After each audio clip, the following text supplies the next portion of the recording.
আসসালামু আলাইকুম। সবার কাছে প্রথমে ক্ষমা চেয়ে নিচ্ছি, কারণ এই ভিডিওটা কিন্তু আসলে সামাজিক যোগাযোগ মাধ্যমে ভাইরাল করা ঠিক হয় নাই।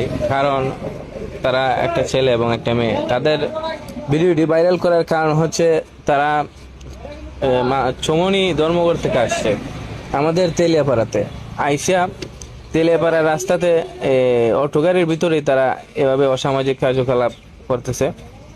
এগুলা দেখে আমাদের এক ছোট ভাই ভিডিওটি করছে। ভিডিওটি করাতে সে তাদের প্রতি ক্ষিপ্ত হয়ে যায় যে কেন ভিডিওটি করছে। তো এক পর্যায়ে তারা বাক বিতণ্ডা জড়িয়ে পড়ে এবং পরবর্তীতে তাদের কাছে সে অনেক কিছু শেয়ার করে এবং অনেক কিছু বলে। তো ভিডিওটি মূলত পাবলিশ করার কারণ হলো যাতে যাদের ছেলে মেয়েরা আছে তারা যাতে একটু সচেতন হন, যাতে আপনাদের ছেলে মেয়ে কোথায় যায়, কিভাবে কি করে, আপনারা একটু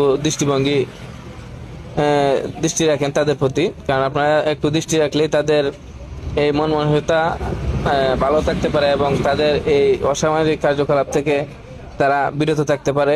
আপনারা এই ভিডিওটা দেখতেছেন, সেই ভিডিওটির ছেলেটির বাড়ি হলো ধর্মগড় নয়।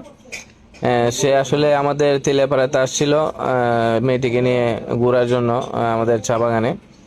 তো আসার সময় আমাদের এই এলাকার কিছু ছোট ভাই তারা এই অবস্থা দেখে ভিডিওটি করে। ভিডিও করার পর সে এক পর্যায়ে তাদের প্রতি ক্ষিপ্ত হয়ে অনেক অসভ্য আচরণ করে। এই বিদায় ভিডিওটি ছাড়া আর সবাই সচেতন হওয়ার জন্য ধন্যবাদ সবাই।